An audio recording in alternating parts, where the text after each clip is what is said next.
আমরা সবাই জীবনে কখনো না কখনো ঈর্ষা বা ক্ষমতার লোভ অনুভব করেছি, কিন্তু সেটার বাড়াবাড়ি হলে তা আমাদের কতটা ধ্বংস করে দিতে পারে। শেক্সপিয়ার 400 বছর আগে তিনটি ভিন্ন ভিন্ন চরিত্রের মাধ্যমে এই প্রশ্নেরই উত্তর খুঁজেছিলেন। আর আজ আমরা সেই তিনটি আয়নার সামনে দাঁড়াব, দেখব কিভাবে মানুষের ভেতরের ছোট ছোট দুর্বলতাগুলোই বড় বড় ট্র্যাজেডির জন্ম দেয়। আজ আমাদের আলোচনার কেন্দ্রে থাকছে শেক্সপিয়ারের তিনটি বিখ্যাত ট্র্যাজেডি, ওথেলো, ম্যাকবেথ এবং কিং লিয়ার। আমাদের লক্ষ্য হল এই চরিত্রগুলোর মনস্তাত্ত্বিক পতনকে কাটাছেঁড়া করা। কেন তারা এমন সিদ্ধান্ত নিল যা তাদের ধ্বংসের দিকে ঠেলে দিল? এই গল্পগুলো আসলে শুধু মঞ্চের নাটক নয়, এগুলো মানুষের মনকে বোঝার একটা অসাধারণ গাইড বুক। আমার কাছে সবসময় ওথেলোর গল্পটা সবচেয়ে ব্যক্তিগত আর মর্মান্তিক মনে হয়, কারণ এখানে ধ্বংসটা আসছে সবচেয়ে বিশ্বস্ত মানুষের কাছ থেকে। চলুন এই বিশ্বাসঘাতকতার মনস্তত্ত্বটা দিয়েই শুরু করি। ওথেলো ভেনিসের এক সম্মানিত কৃষ্ণাঙ্গ জেনারেল, ডেসডেমোনা তার ভালোবাসার স্ত্রী, আর ইয়াগো তার সবচেয়ে বিশ্বস্ত বন্ধু, যে আসলে তার সবচেয়ে বড় শত্রু। ইয়াগোর চরিত্রটা আসলেই ভয়ঙ্কর। সমালোচকরা প্রায়ই তার শয়তানিকে মোটিভলেস ম্যালিগনিটি বলেন, মানে কারণহীন শয়তানি। এর মানে হলো তার কাজের পেছনে এমন কোনো বড়সড় যুক্তি ছিল না যা তার কাজের সমান হয়। যদিও সে পদোন্নতি না পাওয়ার একটা অজুহাত দেখায়, কিন্তু তার ষড়যন্ত্রের ভয়াবহতা তার ওই সামান্য ক্ষোভের চেয়ে অনেক গুণ বেশি। শয়তানি করার জন্যই যেন সে শয়তানি করছিল। কিন্তু সে ওথেলোকে ম্যানিপুলেট করল কিভাবে? কোনো শক্ত প্রমাণ তো তার কাছে ছিল না। এখানেই ইয়াগোর বুদ্ধির খেলা। তার কৌশলটা আজকের যুগে গ্যাসলাইটিংয়ের এক পারফেক্ট উদাহরণ। সে কোনো বড় প্রমাণ দেয়নি, বরং ছোট ছোট ইঙ্গিত, ফিসফিসানি আর মিথ্যে দিয়ে ওথেলোর বাস্তবতাকে এমনভাবে বিকৃত করেছে যে ওথেলো নিজের বিচার বুদ্ধিকেই সন্দেহ করতে শুরু করে।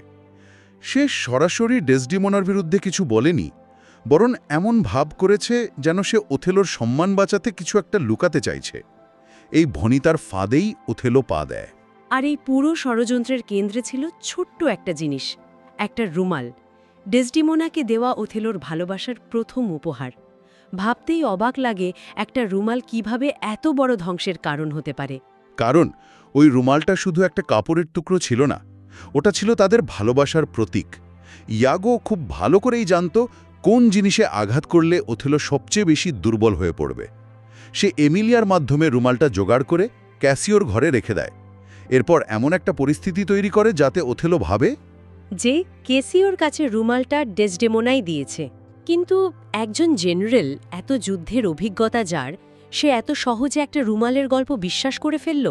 এটা কি একটু অবিশ্বাস্য মনে হয় না? তার কি আর একটু যাচাই করা উচিত ছিল না? খুব ভালো একটা প্রশ্ন।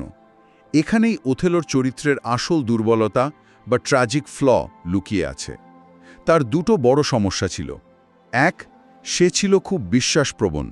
যাকে বিশ্বাস করত অন্ধের মতো করত, এক্ষেত্রে ইয়াগো। আর দুই, তার মনের গভীরে ছিল প্রচণ্ড নিরাপত্তাহীনতা। ভেনিসের শ্বেতাঙ্গ সমাজে সে ছিল একজন কৃষ্ণাঙ্গ বহিরাগত।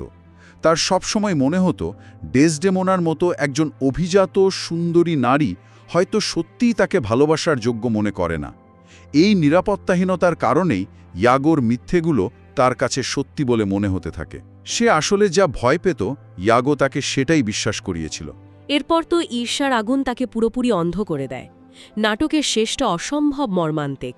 ওথেলো নিজের শোবার ঘরে বালিশ চাপা দিয়ে ডেসডেমোনাকে হত্যা করে, আর তার কিছুক্ষণ পরেই যখন এমিলিয়ার মাধ্যমে সত্যিটা জানতে পারে, তখন তার পায়ের তলার মাটি সরে যায়। ঠিক তাই। নিজের ভুলটা বুঝতে পেরে তার অনুশোচনা আর হাহাকার শুরু হয়। সে বুঝতে পারে সে তার জীবনের সবচেয়ে পবিত্র জিনিসটা নিজের হাতে নষ্ট করেছে। তার শেষ সংলাপটা খুব বিখ্যাত, যেখানে সে বলে তার সম্পর্কে লিখতে হলে যেন লেখা হয়, one that loved not wisely but too well. মানে এমন একজন যে বিচক্ষণতার সাথে ভালোবাসেনি, কিন্তু খুব বেশি ভালোবেসেছিল। হ্যাঁ, এই কথা বলে সে নিজের বুকে ছুরি চালিয়ে আত্মহত্যা করে। সামান্য বীজ থেকে কিভাবে একটা মহৎ জীবন ধ্বংস হয়ে যেতে পারে, ওথেলো তারই এক ভয়াবহ উদাহরণ। তাহলে ওথেলোর ক্ষেত্রে দেখলাম কিভাবে বাইরের একজনের ষড়যন্ত্রে আর নিজের ভেতরের নিরাপত্তাহীনতায় একটা মহৎ চরিত্র ভেঙে পড়ল। কিন্তু কি হয় যখন সে শত্রু বাইরে নয়, বরং নিজের মনের ভেতরেই বাস করে? ম্যাকবেথের গল্পটা ঠিক এখানেই শুরু, যেখানে উচ্চাকাঙ্ক্ষাই সবচেয়ে বড় শত্রু। ম্যাকবেথ হল লাগামহীন উচ্চাকাঙ্ক্ষার গল্প। ম্যাকবেথ শুরুতে একজন বীর, স্কটল্যান্ডের বিশ্বস্ত সেনাপতি, কিন্তু 3 ডাইনির সাথে দেখা হওয়ার পর তার ভেতরের ঘুমন্ত লোভটা জেগে ওঠে। ডাইনিদের সে 3টি ভবিষ্যৎবাণী, ওরা তাকে কি বলেছিল? ওরা তাকে 3টি নামে সম্ভাষণ করে। প্রথমত গ্ল্যামেসের থেন, যা সে ইতোমধ্যেই ছিল। থেন মানে তৎকালীন স্কটল্যান্ডের একজন জমিদার বা সামন্ত, খুবই সম্মানজনক এক উপাধি। ঠিক। দ্বিতীয় সম্ভাষণ ছিল কডরের থেন, আর তৃতীয় এবং সবচেয়ে গুরুত্বপূর্ণ ভবিষ্যতের রাজা। আর দ্বিতীয় ভবিষ্যৎবাণীটা প্রায় সাথে সাথেই সত্যি হয়ে যায়, তাই না? হ্যাঁ, কিছুক্ষণ পরেই রাজার দূত এসে তাকে জানায় যে রাজা তাকে থেন অফ কডর উপাধি দিয়েছেন। আর যেই মুহূর্তে এটা সত্যি হলো, ম্যাকবেথের মনে তৃতীয় ভবিষ্যৎবাণীটা নিয়ে তোলপাড় শুরু হয়ে গেল। সে ভাবতে শুরু করল, রাজাও তো হওয়া সম্ভব। ডাইনিরা কিন্তু তাকে রাজা হতে বলেনি, শুধু বলেছিল সে রাজা হবে, কিন্তু কিভাবে হবে সেই পথটা সে নিজেই বেছে নিল। আর সেই পথে তাকে ঠেলে দেওয়ার জন্য সবচেয়ে বড় ভূমিকা পালন করে তার স্ত্রী লেডি ম্যাকবেথ। আমার তো মনে হয় সে ম্যাকবেথের চেয়েও বেশি উচ্চাকাঙ্ক্ষী ছিল। অবশ্যই। লেডি ম্যাকবেথ বুঝতে পেরেছিল যে ম্যাকবেথ সাহসী হলেও তার মধ্যে এক ধরনের মানসিক দুর্বলতা আছে, যা তাকে রাজা ডানকানকে হত্যা করতে বাধা দেবে। তাই সে ম্যাকবেথের পুরুষত্ব নিয়ে প্রশ্ন তোলে, তাকে ভীরু বলে খোঁচা দেয়। এই মানসিক চাপেই ম্যাকবেথ শেষ পর্যন্ত রাজি হয়। যদিও হত্যাকাণ্ডের আগে শূন্যে একটা রক্তমাখা ছুরি দেখতে পাওয়াটা প্রমাণ করে যে তার ভেতরটা কতটা দ্বন্দ্বে ভুগছিল। কিন্তু পাপ করার পর যে অপরাধবোধ, সেটা তো দুজনেকেই ছাড়েনি। একদমই না। আর এখানেই নাটকটা আরও গভীর মনস্তাত্ত্বিক হয়ে ওঠে। ম্যাকবেথের অপরাধবোধটা মানে অনেকটা ক্রেডিট কার্ডের বিলের মতো। শুরুতে ক্ষমতা পাওয়াটা খুব সহজ মনে হয়েছিল, কিন্তু পরে চক্রবৃদ্ধি হারে তার মানসিক ঋণের বোঝা বাড়তে থাকে, যা সে আর শোধ করতে পারেনি। রাজা হওয়ার পর সে আর ঘুমাতে পারত না। ব্যাংককে হত্যা করার পর তার রক্তাক্ত ভূত দেখতে শুরু করে। এটা ছিল তার মানসিক বিকারের স্পষ্ট লক্ষণ। আর লেডি ম্যাকবেথের কি হলো? শুরুতে তো তাকে অনেক বেশি শক্ত মনের মানুষ বলে মনে হয়েছিল। শুরুতে তাই ছিল, কিন্তু তার অবচেতন মন সেই অপরাধবোধটা সহ্য করতে পারেনি। সে ঘুমের মধ্যে হাঁটতে শুরু করে আর অনবরত হাত ঘষে কাল্পনিক রক্তের দাগ মোছার চেষ্টা করত। তার সেই বিখ্যাত সংলাপ, আরবের সমস্ত সুগন্ধিও এই ছোট হাতকে সুবাসিত করতে পারবে না, এটা তার ভেতরের অসহনীয় পাপবোধের এক অসাধারণ প্রকাশ। যে হাত দিয়ে সে ম্যাকবেথকে ঠেলেছিল, সেই হাতই তার কাছে অভিশাপ হয়ে দাঁড়ায়। ঠিক। কিন্তু ম্যাকবেথ তো নিজেকে প্রায় অপরাজেয় ভাবতে শুরু করেছিল, তাই না? ডাইনিদের দ্বিতীয় ভবিষ্যৎবাণীগুলো শোনার পর। হ্যাঁ, আর এটাই ছিল তার পতনের শেষ ধাপ। ডাইনিরা তাকে 3টি নতুন ভবিষ্যৎবাণী শোনায়। ম্যাকডাফ থেকে সাবধান, কোনো নারীজাত সন্তান তাকে হত্যা করতে পারবে না, এবং বার্নামুড ডানসিনান পাহাড়ের দিকে এগিয়ে না আসা পর্যন্ত সে নিরাপদ। এই কথাগুলো শুনে ম্যাকবেথ নিজেকে প্রায় অমর ভাবতে শুরু করে। সে ভাবে, সব মানুষই নারীজাত, আর জঙ্গল তো আর হেঁটে আসতে পারে না। কিন্তু কথাগুলোর মধ্যে তো মারপ্যাচ ছিল। পুরোটাই শব্দের খেলা। ইংরেজ সৈন্যরা যখন দুর্গ আক্রমণ করতে আসে, তারা নিজেদের আড়াল করতে বার্নাম জঙ্গলের গাছের ডাল কেটে সামনে ধরে এগোতে থাকে। দূর থেকে দেখে মনে হচ্ছিল যেন জঙ্গলটাই হেঁটে আসছে। একদম। আর চূড়ান্ত লড়াইয়ের সময় ম্যাকডাফ জানায় যে সে স্বাভাবিকভাবে জন্মায়নি, তাকে অস্ত্রোপচারের মাধ্যমে মায়ের গর্ভ থেকে বের করা হয়েছিল, মানে সিজেরিয়ান সেকশন। তাই প্রযুক্তিগতভাবে সে নারী জাত নয়। এভাবেই ম্যাকবেথের অহংকার চূর্ণবিচূর্ণ হয়ে যায় এবং তার পতন ঘটে। ভাগ্য তাকে পথ দেখিয়েছিল, কিন্তু সেই রক্তাক্ত পথে হাঁটার সিদ্ধান্তটা তারই ছিল। ঠিক তাই।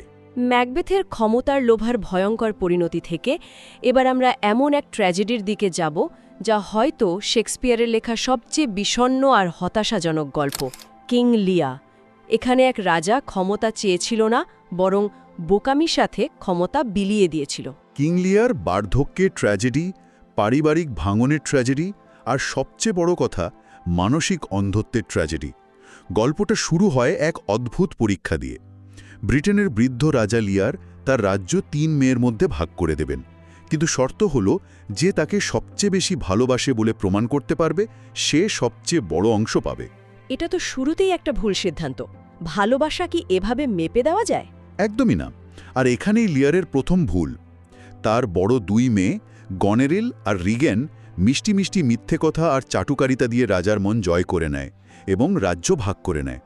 কিন্তু তার সবচেয়ে ছোট আর প্রিয় মেয়ে কর্ডেলিয়া, যে সত্যিই তাকে ভালোবাসত, সে কোনো বাড়িয়ে বলা কথায় রাজি হয় না।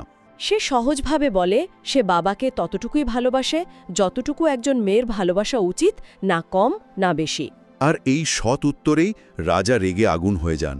তার অহংকারে আঘাত লাগে। তিনি কর্ডেলিয়াকে রাজ্য থেকে বঞ্চিত করেন এবং তাকে ত্যাগ করেন।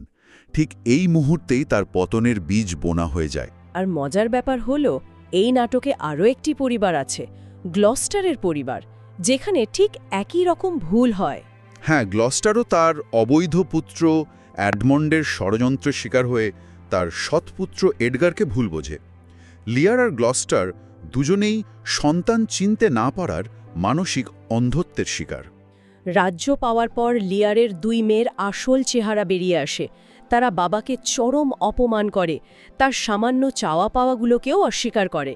একসময়ের অপমানে কষ্টে লিয়ার রাজপ্রাসাদ ছেড়ে এক ভয়ঙ্কর ঝড়ের রাতে বেরিয়ে পড়েন। বাইরের প্রকৃতির ওই ভয়ঙ্কর ঝড় আসলে তার মনের ভেতরের ঝড়েরই প্রতীক। কিন্তু ওই ঝড়েই তার জন্য একরকম আশীর্বাদ হয়ে আসে, কারণ ওই চরম কষ্টের মধ্যেই তার প্রথম বোধোদয় হয়। সে যখন ছদ্মবেশী এডগারকে একজন নিঃস্ব ভিখারি হিসেবে দেখে, তখন সে প্রথমবার নিজের বাইরে অন্য মানুষের কষ্ট উপলব্ধি করে।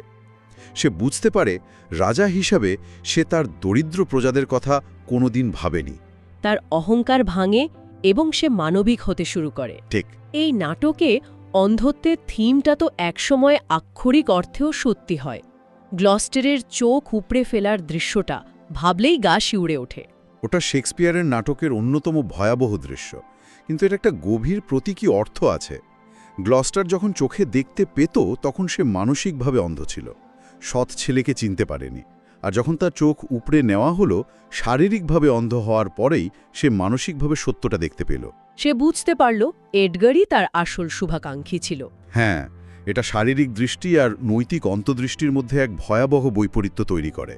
কিন্তু এত কষ্ট আর উপলব্ধির পরেও নাটকটার শেষটা এত হৃদয় বিদারক কেন? কর্ডেলিয়া তো ফিরে এসেছিল বাবাকে বাঁচাতে। হ্যাঁ, সে ফরাসি সেনাবাহিনী নিয়ে এসেছিল, কিন্তু যুদ্ধে তারা হেরে যায়। লিয়ার আর কর্ডেলিয়াকে বন্দী করা হয়। এডমন্ডের নির্দেশে কারাগারে কর্ডেলিয়াকে ফাঁসিতে ঝুলিয়ে হত্যা করা হয়। নাটকের শেষ দৃশ্যে বৃদ্ধ লিয়ার তার প্রিয় মেয়ের মৃতদেহ কোলে নিয়ে হাহাকার করতে করতে মঞ্চে প্রবেশ করেন। ওই শোক তিনি সহ্য করতে পারেন না এবং মেয়ের মৃতদেহের পাশেই তার হৃদয় ভেঙে যায়। প্রায় সবাই মারা যায়, একটা চরম শূন্যতা তৈরি হয় শেষে। হ্যাঁ, কিং লিয়ার কোনো আশার আলো দেখায় না।